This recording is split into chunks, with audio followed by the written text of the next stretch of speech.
Okay, so we're still leaking coolant. And from what I can see is there is zero leak there. So that's absolutely working. So there's no leak at the very top. And on top of the gearbox, I'm looking down, I don't see any wetness at all. So I think that's fixed. So maybe there was 2 leaks, and that was a really obvious one. So where is the other leak? So I started looking around, and I started wondering, what about the auxiliary pump? And the more I looked at it, you can see a tiny little crack just there. I was like, is it leaking there or not? I don't know. But if you look at the fan underneath it, you can see there's just a wet mark just there. Separating this cover here and just pushing it up out of the way. It's only held on by one screw down there. There's loads of room now. Looking at the auxiliary pump, if you look down now, that's the wet patch I was talking about just there. So that's what I'm thinking, is the auxiliary pump leaking, or are the pipes going onto the auxiliary pump leaking? Because that looks like wetness to me.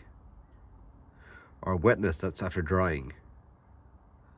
I see if I rotate it, so obviously it's dripped on that one all night. If I rotate it, all the others look clean.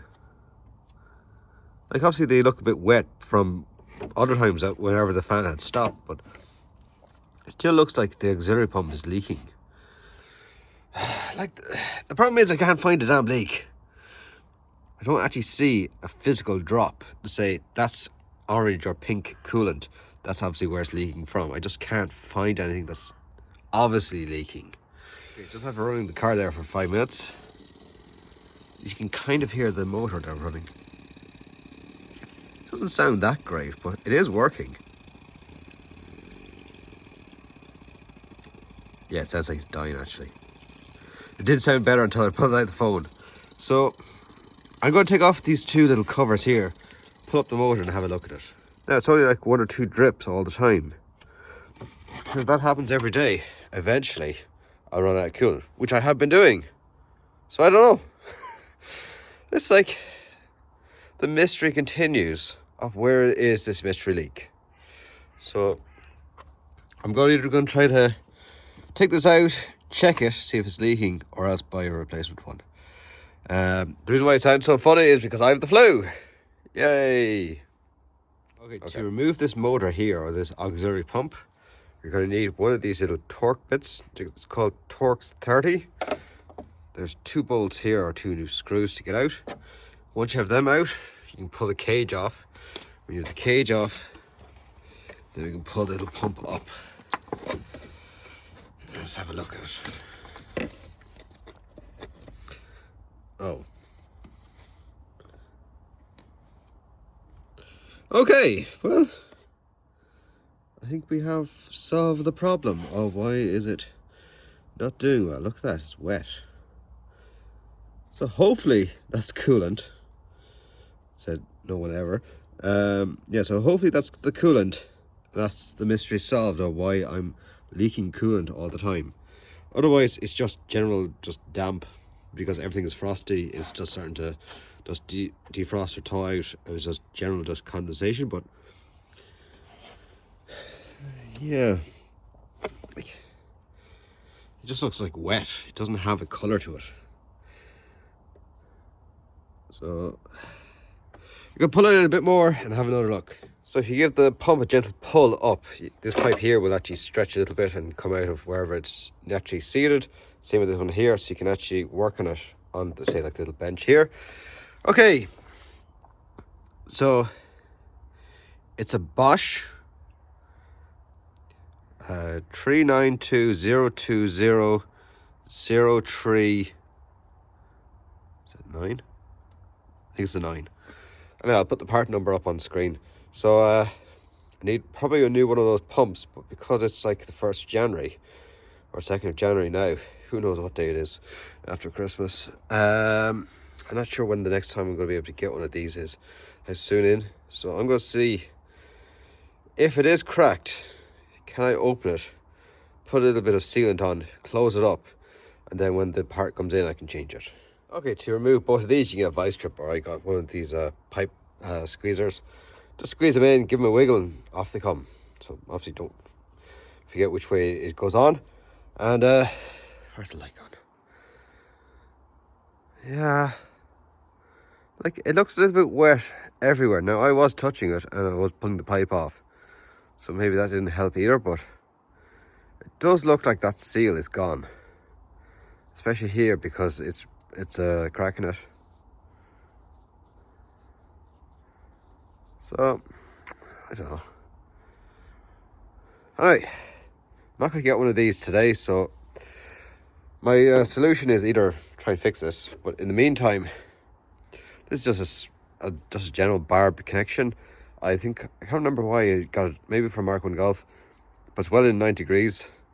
So all I'm going to do is just pop it on there, It'll still do the exact same thing, but obviously I won't have an auxiliary pump because this one's leaking. Okay, I just want to see how bad is it and how bad is it leaking, etc. So after doing the 4 screws, pull this off. There we go. The seal looks probably, oh, the seal's leaking probably. Yeah, that housing's starting to break up. And we have this. Yeah. You can feel there's a bit of grinding as well, like you can see the metal shavings. That's just the magnet, but you can feel it's not smooth anymore. A bit of play in it as well. Okay. Okay, well, for the solution is just replace it. I just want to see what was inside it, to be honest. Yeah, you can hear it binding and everything. Okay, that's definitely not looking good. Yeah. Yep, there's the problem. Okay, with the engine on, we had the pump removed, with that elbow made up and put in, and so far no more leaks. Brilliant. The temporary solution might become the permanent solution. Does this actually really matter? I know it's there to stop the head from warping because it's aluminium, but it's kind of like you see those Japanese cars with the turbo timer to cool down the turbo. Does it really actually work, or is there just enough convection between the radiator and the aluminium head inside the bodywork to cool it down anyway? Because how does every other car work? So, you know, I'm still on the fence whether this actually does anything. But that's my solution. Okay guys, so I have this connection now removed, and I have a new connection installed just down there. I just replaced the barb fitting with another barb fitting, so it's just a straight through, just so it doesn't have any leaks. It's not cut or welded or anything like that. The new pump has been ordered, but it won't be in for another week. I'm just gonna rock on like that. Okay, we now have the new pump in. If you want to know how I did it, basically installation is the exact opposite of removal. So yeah, if you watch me take it out, you know how to put it back in. Basically, attach the 2 pipes, attach the power supply there, don't forget your bracket as well, and just install it and keep it all nice and tidy. Pull it up really good and high, well up here, and you won't lose any coolant. So basically now that is the new pump in. So we fixed the leak that was over here at that water temperature sensor. It's not leaking, and so far we have, where are we gone? We're at the top of the I, or top of the M in minimum there for coolant. So I think we're doing pretty well. Yeah, done. So I just turned on the engine and turned it off again. And now you can hear the pump pumping away. So that'll pump for about 10 minutes and then turn itself off. So if you enjoy this type of content, why not give it a thumbs up? Don't forget to subscribe over there. As always guys, thanks for watching. See you later.